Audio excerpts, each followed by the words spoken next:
Well, let it rain, let it pour, let it come on down some more. I got them Wood River blues.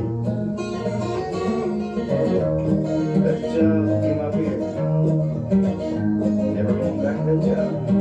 Got them Wood River blues.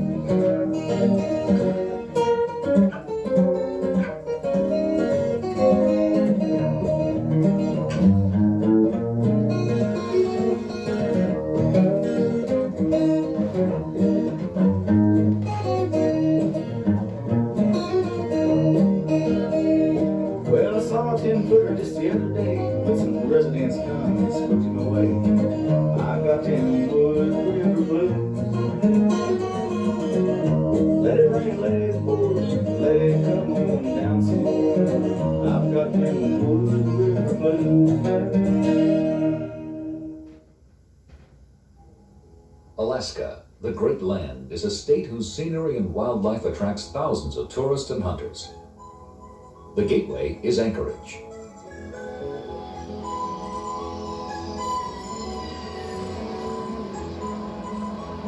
The Anchorage International Airport handles air traffic from the United States, the Orient, and Europe. It's become one of the busiest airports in North America because so many flight paths cross it.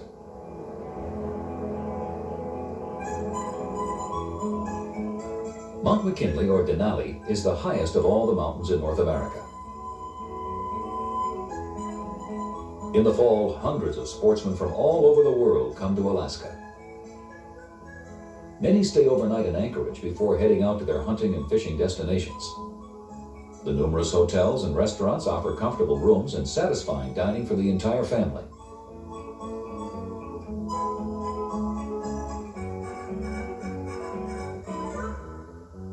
In contrast to cold winters, the Alaskan summers are warm and pleasant.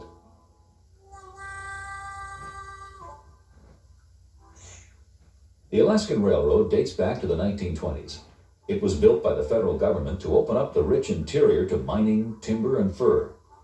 Today, it's famous for tours and its elegant passenger coaches that offer scenery, meals, and bar service. Still an important freight link to interior Fairbanks, the railroad carries thousands of tourists each summer along magnificent mountain passes and through beautiful forests. It's a 6-hour ride from Anchorage to Denali National Park, the site of Mount McKinley. The coastal plain around Anchorage quickly disappears into the Talkeetna Mountains and the Alaska Range. Passengers can enjoy the scenery as they dine in luxury. The food isn't out of cans. Chefs prepare each meal to compete with the passing scenery. It's a tall order, especially when the landscape is so breathtaking that many people just gape at it.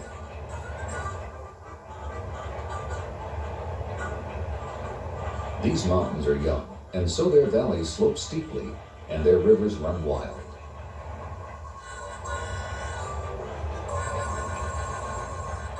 The construction of the railway itself is an engineering feat that passengers marvel at with appreciation.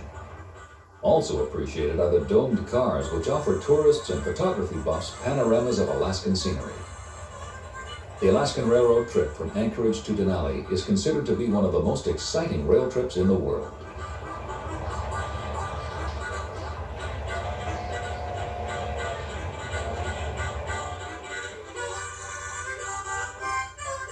George Clucky, photographer and naturalist, meets Lynn Castle, one of Alaska's best-known guides and outfitters, at the Denali Park airstrip. With cameras and equipment, Lynn will fly George to his main camp, a 30-minute flight into the wilderness. The Alaska Range arches across the southern portion of the state. The central section includes Mount McKinley.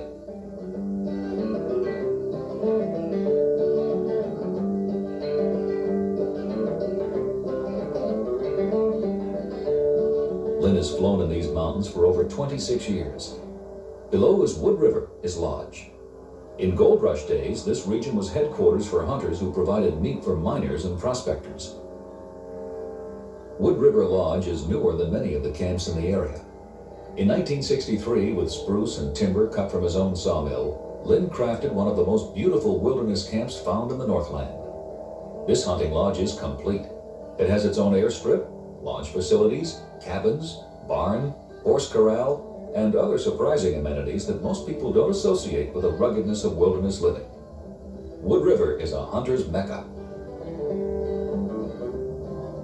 Hearing the plane, Penny waves her greeting to George and her husband Lynn.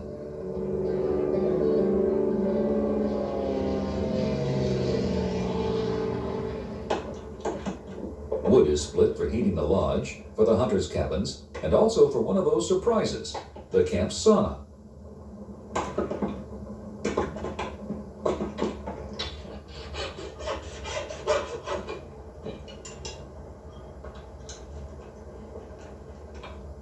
The horses require constant attention. For example, worn horseshoes must be replaced. Proper care of these animals will surely save both horse and rider from grief that might be later encountered on a remote trail. Other special camp duties include the care of the trophies. Capes from successful hunts must be fleshed carefully by the lodge's experts, lest the coat is slashed or torn and a successful hunt is marred. You can't ignore the regular chores either. Washing dishes, dusting and cleaning, and as the camp prepares for incoming hunters, the laundry must be washed and clean sheets put on the beds. There are jobs to fill each day at this camp.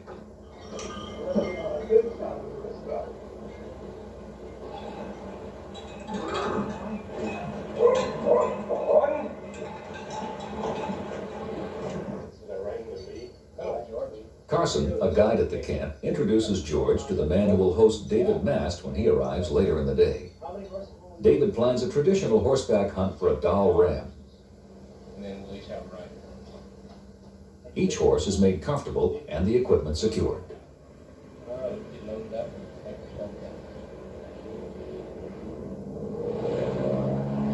While waiting for David to arrive, George hikes the short distance over to the range near the airstrip. It's a good time to check his rifle sight. George recalls the day he bought his favorite rifle. He takes most of his business to a registered gunsmith. George wants reliability when he's on one of the many hunting expeditions. He knows that buying from an expert and having his weapon serviced by people with experience in firearms is a sure way to feel that a hunting piece is in good working order. A registered gunsmith can also advise about the heft and balance that a hunter should expect. Matching a man to a rifle is important. The initial step to any hunting trip is to adjust the rifle sight properly. Guides all over the world tell horror stories about hunters who had neglected to check their sights before going afield. After all the effort to stock a trophy, they miss it because their sights were knocked off target during shipping. It's lodge policy for clients to check their rifles soon after they arrive at the main camp. The shooting table here is 25 yards, 100 yards, and 250 yards. The guides at Wood River sum it up best by saying that even with the finest rifle made, the best shot in the world will miss the mark if his sight is off by a fraction.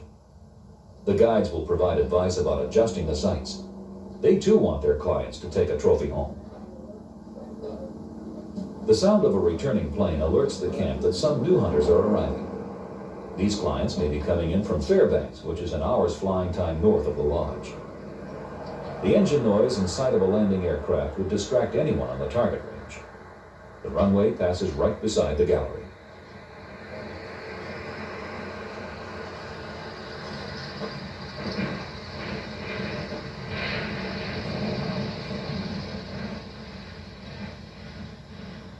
Once the plane has landed, George and his guide examine their targets. The bullet holes near the bullseyes tell the story. The rifle is properly sighted, and George is a good marksman.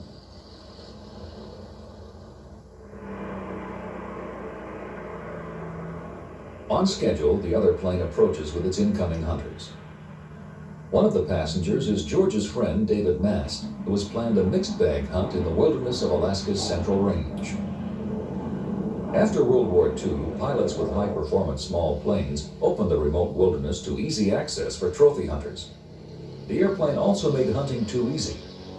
Today, Alaskan guides have pledged themselves to the principles of fair chase. Hunters cannot use planes to hunt from. They've returned to hunting by more traditional means. Penny comes to greet the new guests. The new passengers include Doug Quarter from Chicago and 3 Pennsylvania sportsmen, David Mast, Ken Hess, and Tom Smith. David and George's friendship goes back several years, so it's with pleasure that George welcomes David to Wood River Lodge. The crew unpacks the plane. 8 horsepower. I'll give you a price on 8 horsepower. David Mast is no stranger to hunting in North America. His trophy room in Ole, Pennsylvania gives evidence of the successful hunts for mountain goat, white-tailed deer, elk, and mountain lion.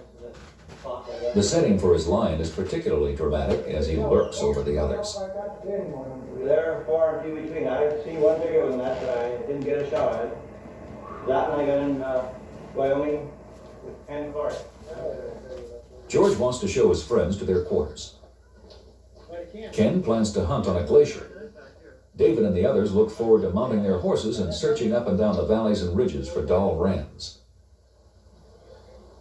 At the main lodge, most hunters stay at the Chicago guest cabin or in several smaller bunkhouses in the camp. The cabins are spread about the lodge area.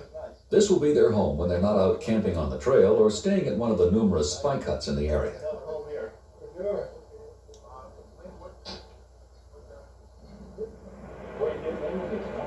Anxious to be on the trail, David doesn't linger but immediately visits the range with Lee. He'll check the sights on his Ruger 7mm. He wants to be ready for tomorrow's hunt.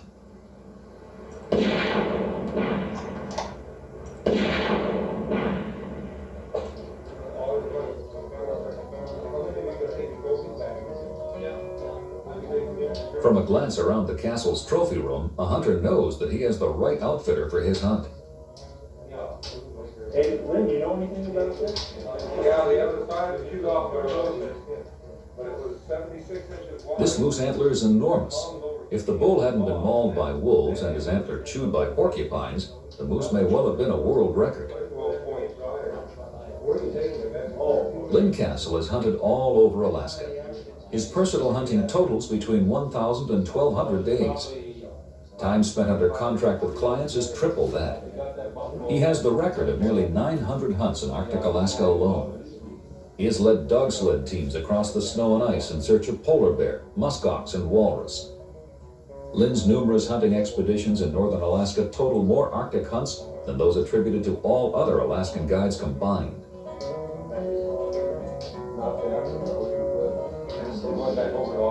Lynn and Penny especially prize this Scrimshaw walrus tusk for its size and for its artwork. This will be their 26th season of guiding and hosting hunts in the Central Alaska Range. Dall sheep, moose, caribou, and grizzlies attract hunters to Wood River Lodge. With a hunting and outfitting record such as Lynn's, it's easy to see why he and Penny enjoy one of the finest reputations in hunting today. The guides and wranglers have grained the horses, packed the food, adjusted the saddles, and are almost ready to start the hunt. Morning, Dave. Morning, how are you doing? I'll be your guide today. Steve greets David Mast and demonstrates how the rifle should be properly and safely carried on horseback.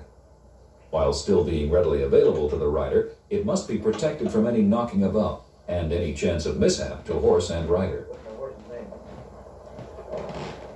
I don't even know this horse's name. David's party mounts up.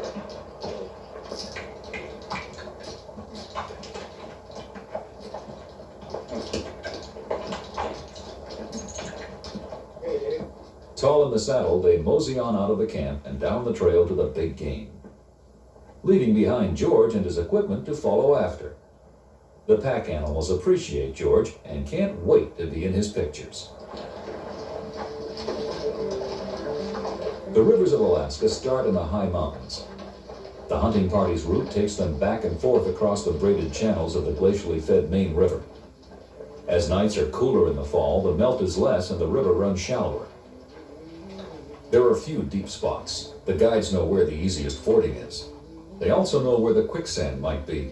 This river has claimed lives during its high season.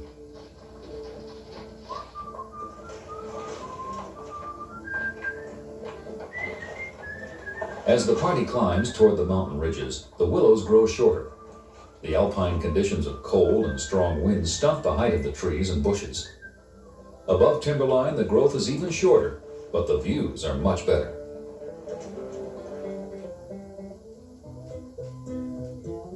Spike camps are within a day's ride of one another, although a few are easier to reach by plane.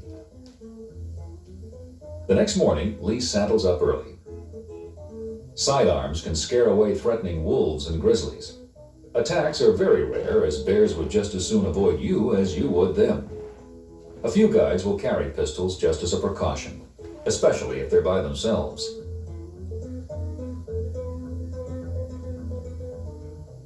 One more up and out this morning. Lee rides out to scout around for fresh sign. Camps give the hunters a local base to store trophies and supplies, and to fall back on in nasty weather. They're also a favorite snacking spot for small local denizens. Hunters with another expedition have been extremely successful. Judging from the measure of this cape, Tom Watkins has taken a life-size skin. He has bagged a ram whose horns measure at 37 inches.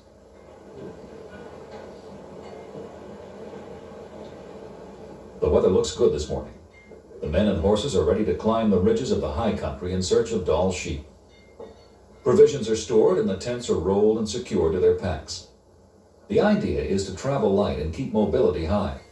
The mountains are no place to be overburdened when a storm sweeps in. Both men and horses carry their supplies on this leg of the trip.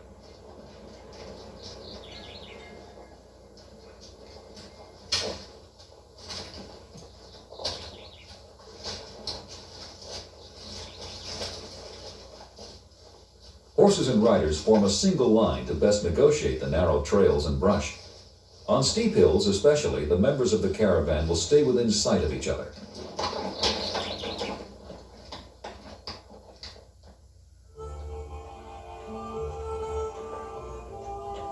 Early guiding in the Central Alaska Range began in the 1920s, when an organization of professional guides calling themselves the Alaska Range Guides Association was formed. Their goal was to enforce reasonable conservation and game management in the area. Today, a professional guide is required for non-residents who are hunting Dall sheep and grizzly or brown bear.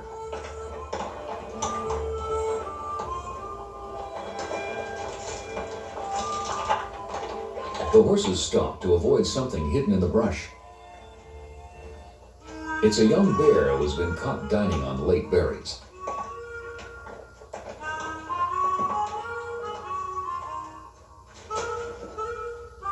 He's afraid of the men on horseback. Shocked by his situation, he hesitates, feints direction, and then bolts to a safe distance.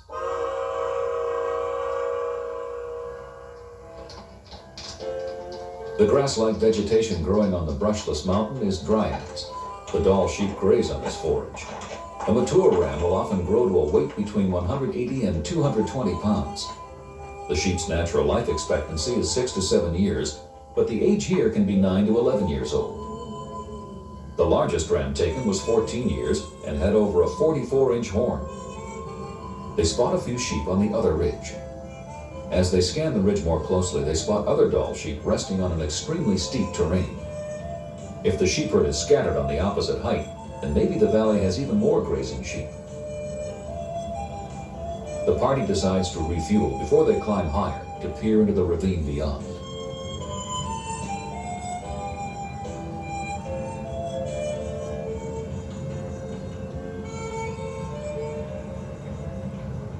What seems to be a straight walk between the hunters and the sheep becomes a twisting path up and down smaller ridges. They ford a glacial stream whose freshly ground rocks are slippery and unstable beneath the feet. This torrent is born right here. Here also, the valley is rapidly eroded. The stream will wash into and grow out of larger and larger valleys. It'll mature into a river and die when it finally flows into a northern sea.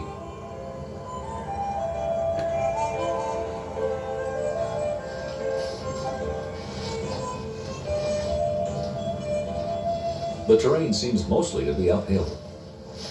David sees evidence of the sheep's skyway along the hillside. Of course, they can't use it for fear of encountering one sheep who'll then scatter the resting herd. So David has no choice but to keep climbing. Sheep are alert animals. David and his guide cannot appear suddenly on the ridge. The agile sheep would disappear over the opposite hill before David could shoulder his rifle. Look at all them sheep. See those four smaller rams down below us there, a couple of butting heads? Yeah, okay, I see. Yeah, they're maybe half girls or a little more. See the ewes and lambs right down here below us, right under the hill. And see, Right, view them down. there's 2 ewes and 2 lambs. Mm-hmm. Like I say, there must be 40 or so total sheep here. They're not as spooky as I thought they'd be, but I guess we kind of got up here and they never winded us, so don't seem to mind Well, us it's too amazing the much. way they crawl them rocks. They just go right up there so gracefully. Yeah. I can't believe that. It's mostly ewes and lambs. There's 6 rams there that I can see. One of them's just barely legal. I don't see anything else that we'd be interested in. I don't even think we'll take that ram today. It's the first day of the hunt. I think we could probably do a little better than that. He's light horn. He's got some length to him. I think we'll just see if we can find a little one to a ram. Yeah, I don't wonder if it's not a real nice one. I came here to get a nice sheep. I think we can do better. Like I say, this is the first day of the hunt.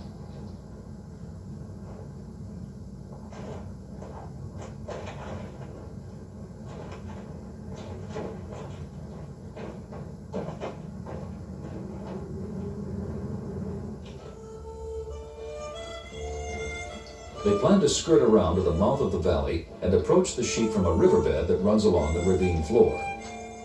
The larger rams will be near, but not as members of the herd. The strategy then is to proceed up the bed cautiously and hope to spot a few rams who may be near, but separate from the flock.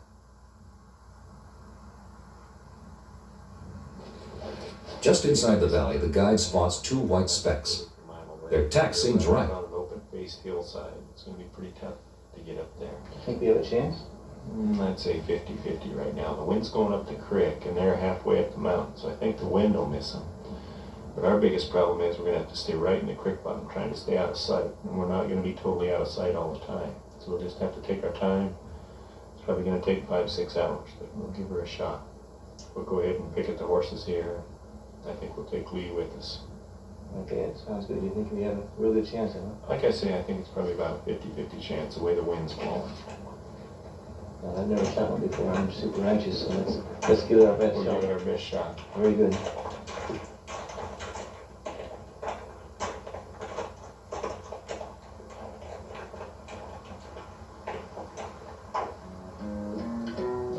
Every turn reveals a new prospect of the valley's slopes and cliffs. Stopping is a frequent precaution. Just around the bend could be that special ram. The 2 hang back while the guide checks for whatever might be grazing or gambling around the corner. Sure enough, 3 sheep occupy the lower portion of the left-hand slope. They appear to be a bit wary. The hunters must be careful not to completely spook them. But these sheep suspect their presence. They thought they were careful. Further up the wall, 4 other sheep appear, overly attentive to the area around the riverbed. Something's wrong. They had stalked too well to have been spotted. 4 sheep are watching something.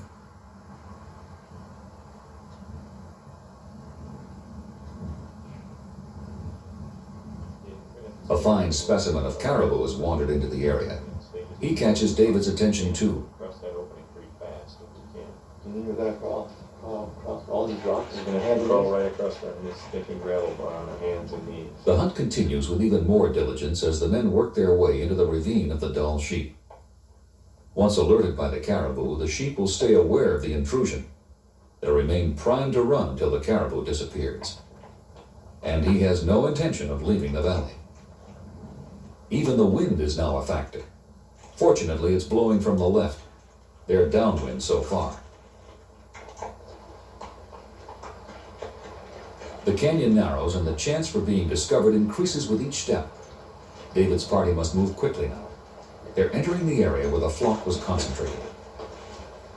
They haven't the concealment of the porcupine, who enjoys a last taste of fresh bark before the winter sets in. As the hunters enter the thicket, this porcupine is quite upset. His belly's exposed, and his quills would be useless in a fight. Coming out of the break, they see a rise on the left bank. It looks ideal for hiding them while they check the sheep for good-sized rams. The problem is getting to it unheard, unseen, and unsmelled by any of the animals. Dave, I think we're gonna stop here and get everything ready. We've been out of sight for the last hour, hour and a half. I hope they haven't got up and started feeding yet. Well, if they were where we last seen them, they'll be just over the knob. Dave, they're right up over the hill here. The one you want's the lead one. It's the best ram. The other three aren't even legal. Get ready.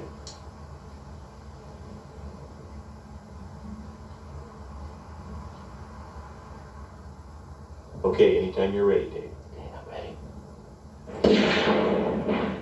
He's up on his knees. Try and hit him again, Dave. All right, you got him that time. Good shot, Dave. Down now.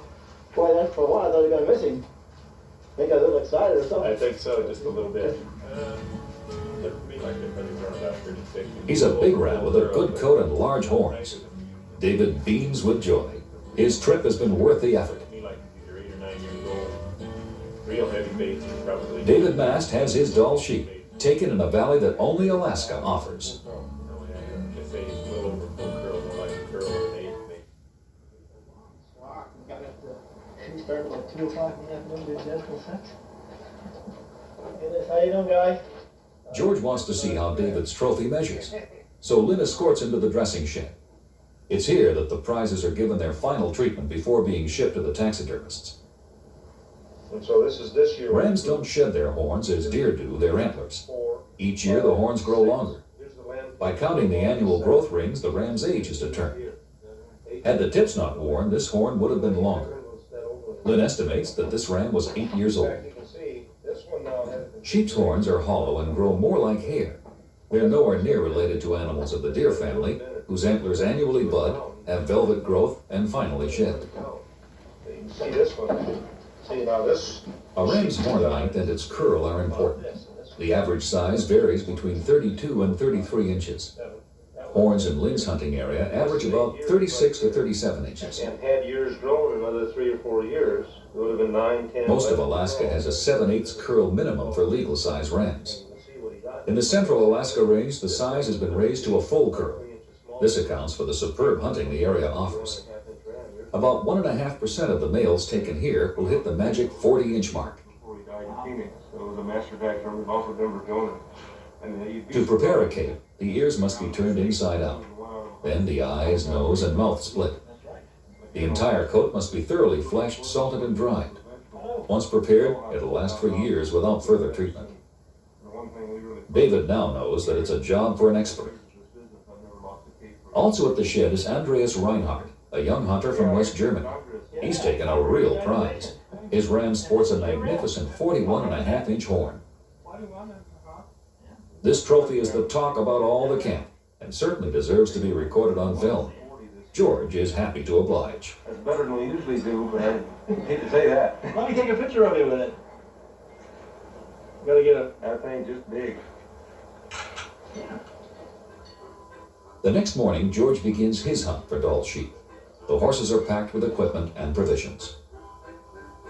For over a century, the horse has been the beast of burden for extensive search for Dall rams. So George is off to partake in hunting via horseback, a customary form for reaching the many trophy animals that inhabit the central Alaska range. It's an expedition in which Wood River specializes. Using horses is fair chase hunting.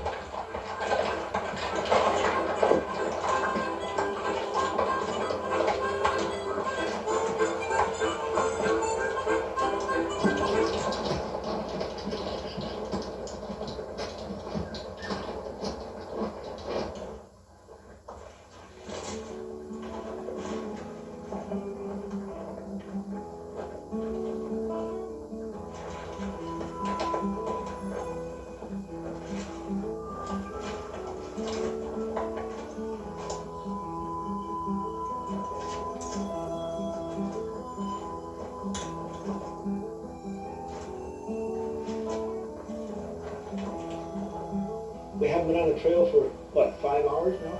Yeah, You've been spotting rams all over the place. The rams? no, looks to me like using lambs. Don't look like anything we're interested in on this trip anymore. No. Boy, they're pretty. They don't even pay no attention to us down here. How far is it to our base camp? How much longer? Oh, we got about another hour and a half or so. We're going to drop down here to the bottom of the valley, kind of on the upper end there. Pick a nice spot with good water and grass. All right. There's a little bench here we can get out of sight, camp where nothing can see us. Hey, George, there's a caribou down behind you there. Is this a good area for caribou too? Oh yeah, this is probably one of our best areas. Right now there's lots of cows and calves. About the time 1st September rolls around, the bulls start flowing in here and it really gets a nice bull out. It's getting nippy. The party will appreciate the hot dinner that's planned. The area is prolific with game. The hunters have decided to stay. Camp is pitched on some nearby level ground. The smell of dinner carries far, and the aroma wafting from the location of the mess tart attracts the men for a friendly chat. Sheep meat is on the menu, but the cook wishes it were caribou. Arctic explorer Vilhelmar Stephenson was commissioned by the Army to write a manual about Arctic survival. In his studies, he concluded that caribou flesh, above all others available to mankind, was nature's perfect meat. High in protein, low in fat, caribou has concentrations of vitamins that meat such as beef and pork usually lack. It's also a tender meat. Although he's cooking the dinner, the camp chef gladly parts with a sample to whet the appetite and start the gastric juices flowing in those who want just a small taste. Needless to say, George approves of the main course. He can't wait to hear the call for chow. The guides of Wood River know how to prepare hearty meals on the trail.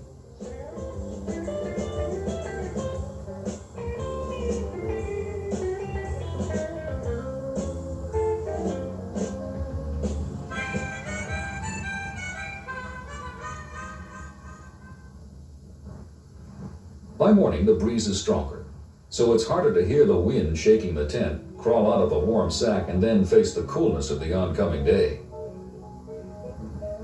Once committed to getting up, a man's wool shirt helps to stave off the cold. Here, it doesn't take long to button.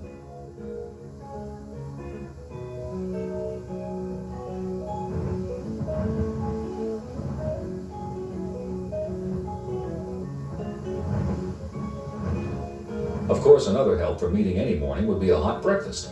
Even the freeze-dried kind will taste good and be eagerly consumed. The sheepskin coat is camouflage. The hunter wearing such a white parka-like jacket will be either mistaken for a patch of snow or suspected of being another sheep. It's sprayed with tink cover-up to fool the quarry into believing that no human is moving about his territory. The use of a concealing aroma will be a helpful stratagem in the breezes. To be effective, it must be applied quite liberally to the surface. The scent is not George's preferred fragrance. Phew de cologne.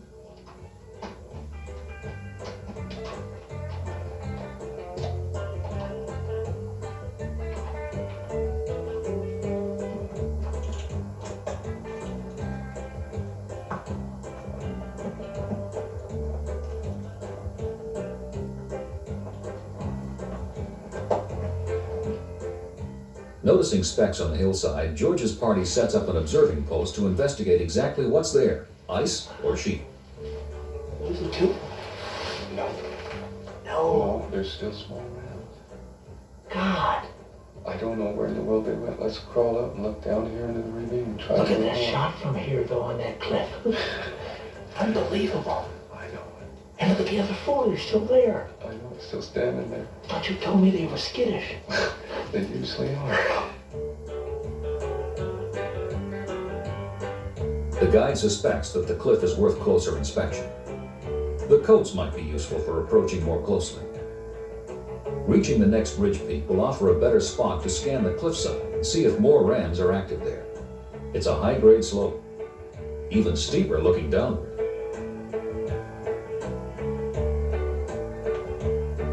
Near the top, the guide instinctively knows that there's game on the other side. He advises that the scented camouflage be worn. The coat, made from the hide of sheep, is much larger than it seemed to be back at the tent site. Smelling with the scent applied at camp and awkward to put on, it had better help George get as close as possible.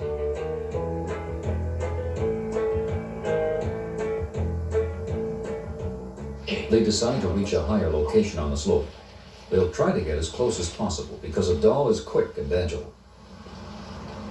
Up, down, down, down. What? Show me these rams. Huh? Yes. A bunch of rams right here, about 40 yards.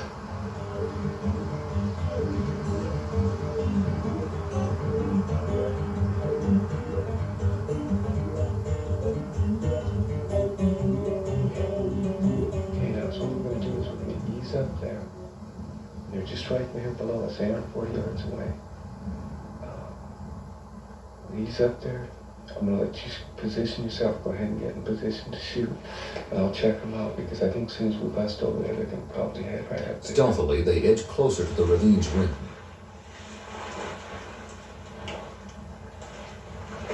I can't believe it. Yeah, just two both rams in the lead, and then there's one right up the second from the left. Which one should I take? That first one? Yep, the first one's legal. Looks like he's got a good round curl.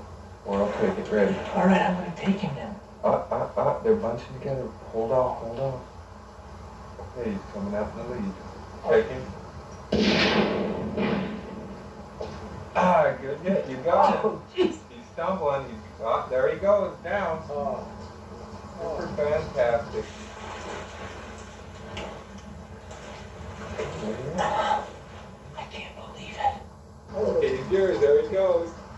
He's rolling down out of sight. George is elated. He knows that his trophy will be a worthy one before he even inspects it. This is totally unbelievable. You know, usually as soon as they see you, they just... The ram is immediately skinned and the horns taken. Back at camp, the pelt is given its first fleshing. The guides exercise care to preserve the entire cape. Later at the main lodge, experts will more thoroughly flesh and treat it for the taxidermist. But for now, they make the coat ready for being easily transported on horseback. After wearing the sheepskin coat, descented with a non-human smell, George's thoughts turn to a hot shower and the camp sauna. No, he's definitely a good one. There's so much game in Alaska. Just taking a short walk around the area, one finds abundant signs of animal activity. These antlers from seasons past were gathered like driftwood on the seashore. After rut and before winter sets in hard, all antlered animals shed their racks. This collection is evidence that a herd with many young caribou had passed through these hills during the early part of last winter. These shed antlers would make interesting trophies for the kids back home.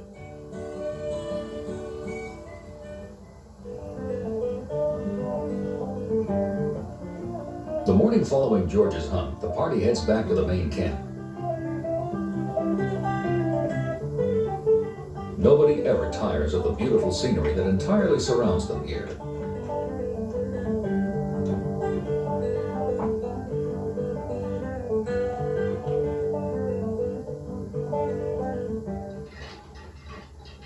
The main camp is a busy place. New hunters have arrived and the chores continue.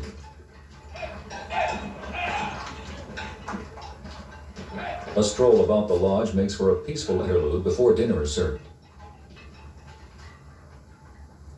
Even the horses, as they trot by on their way to the feedlot, don't interrupt, but actually add to the atmosphere of Wood River.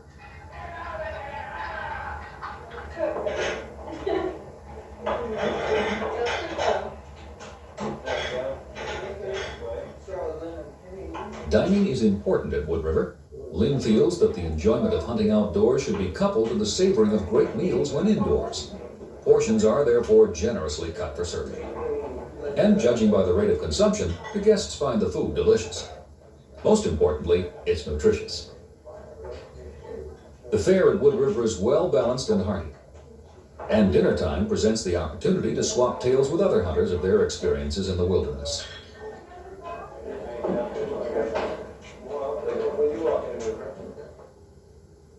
A week has passed since David and George's sheep hunts, but sheep are not the only game. This is the height of Alaska's mixed bag season. Hunters also search for moose and caribou. It's a challenge for any hunter to change tactics and pursue other game. The planes do more than ferry passengers. They service various spike camps with such supplies as feed for the horses and food for the guests and guides. The planes also take loads of moose and sheep meat from those camps back to the main lodge. So on one flight around to the various camps, many chores are performed by one plane.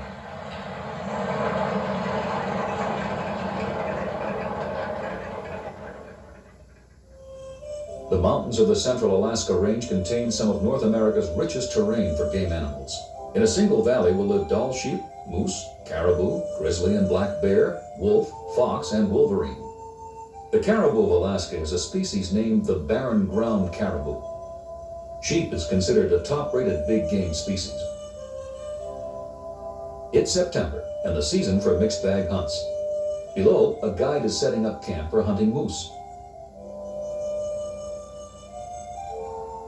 It's the time that frosty nights begin nipping the summer foliage, and mountainsides turn from lush greens to bright reds and golds. It's fall, and the sunlight lingers before early nights.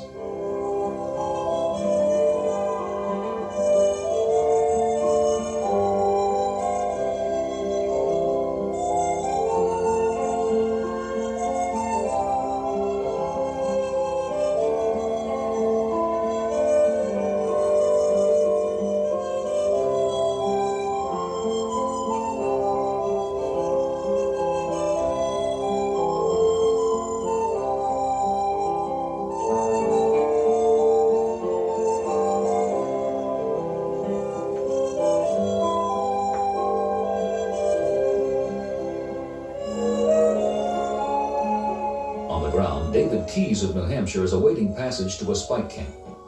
As it's illegal to fly and hunt on the same day, Richard wants to arrive by the evening so he can join George in hunting for caribou and moose on the next morning. This plane's wing strut announces to all that a moose has been taken. Richard has made it to the camp, so this next morning he's on horseback and headed for adventure.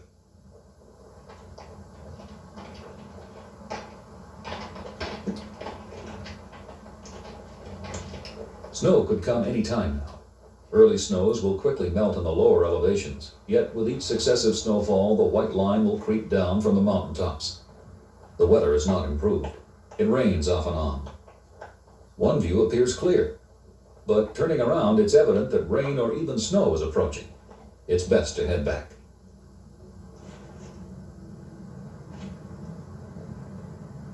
By the time they return to camp, the snow's falling. The party decides to wait it out. The horses are tethered and the gears unpacked and carried to the tents. They'll not return to the spike camp because they don't expect the flurries to last. When it does end, fresh caribou tracks will be easy to spot. It's an advantage that Richard keeps in mind. The flurry does stop. Richard and his guide, Jim, decide to hike the immediate area about the camp to check for any caribou signs and to just look about the mountains. The air seems cleaner, and the space is even grander after a snow. It's irresistible not to take advantage of the conditions and set up a scope.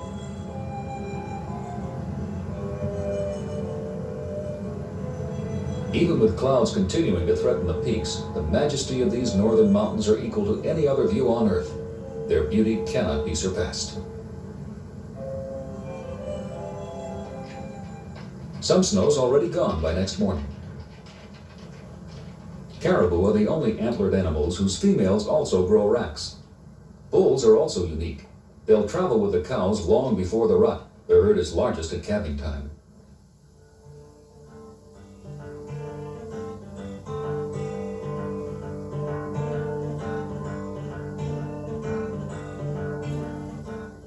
Richard and Jim suspect some activity in the valley. It's a moose. Moose is the largest deer in the world and consequently the largest of all antlered animals. For the most part, he's solitary and doesn't move in herds. Where moose are spotted together, it's a good feeding area. It has nothing to do with traveling in common. Finding a moose when looking for caribou is a fortunate happenstance to take advantage of.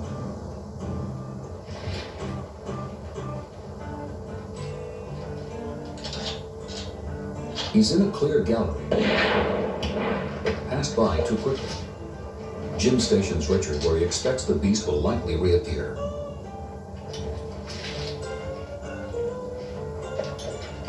Richard doesn't want to announce his presence too early. And they meet almost head on. A good shot. That moose went down on impact. It took a keen eye to pick out an unexpected moose from the far hillside. Richard's pleased with his trophy. It'll also be a good story back at the camp. Richard's bagged a wonderful specimen.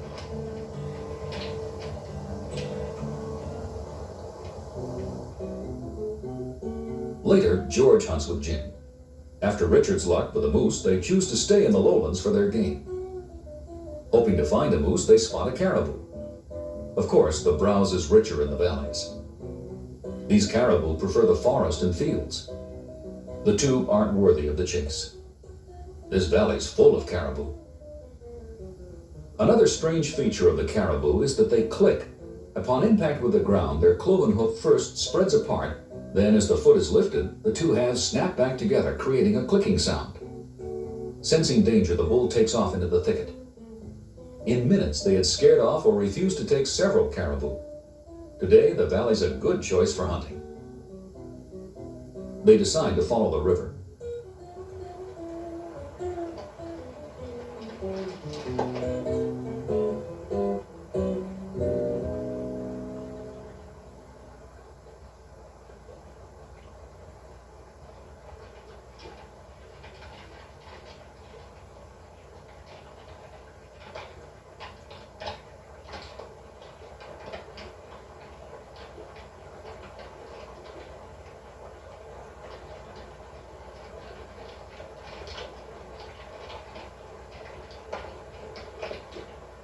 Something's on the ridge, and it's magnificent.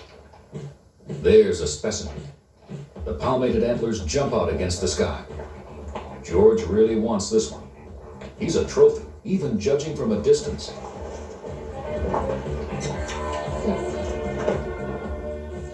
Unexpectedly, the hunters spot 3 caribou on that ridge. The big coveted bull was the one with his tines in the sky. It's a shot clear across the valley.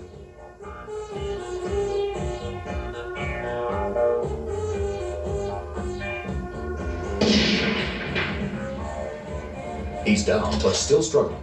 There's fight in this bull.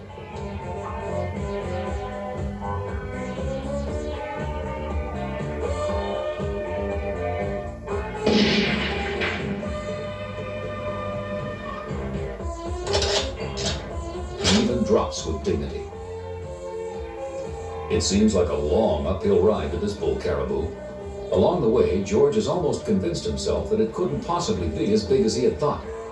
But it is. George's doubts had fooled him needlessly. He's no disappointment. He's all that George had expected and then some. He was magnificent from a distance. He's spectacular up close.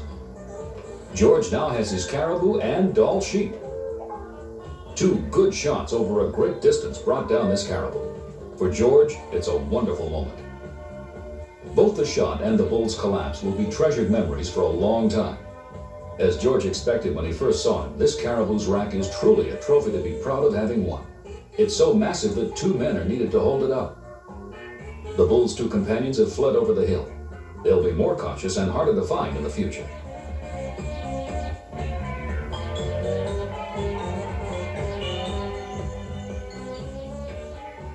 The count is 6 tines on the palmated portion. Yes, George is especially pleased with this trophy and his accomplished shots. Wood River hunters enjoyed a very successful season. The mixed bag hunt has achieved a 100% success rate. Hunters have taken caribou, moose, grizzly bear, and Dall sheep. The take of Dalls has been exceptional this year. The season's not finished yet. Racks are still coming back to the main lodge from the spike camps and from horseback safaris. This array doesn't contain the trophies already taken home by some earlier hunters. Over the years, Wood River's hunters maintain a better than 97% success rate. The lodge has had more than 150 trophies qualify for the all-time Boone and Crockett listings. 450 plus have won Safari Club awards. And twice, Wood River trophies have received Boone and Crockett's highest prizes, the Sagamore Hill and the Leatherstocking Awards. Hunters enjoy Wood River successes. Alaska is truly a hunter's mecca.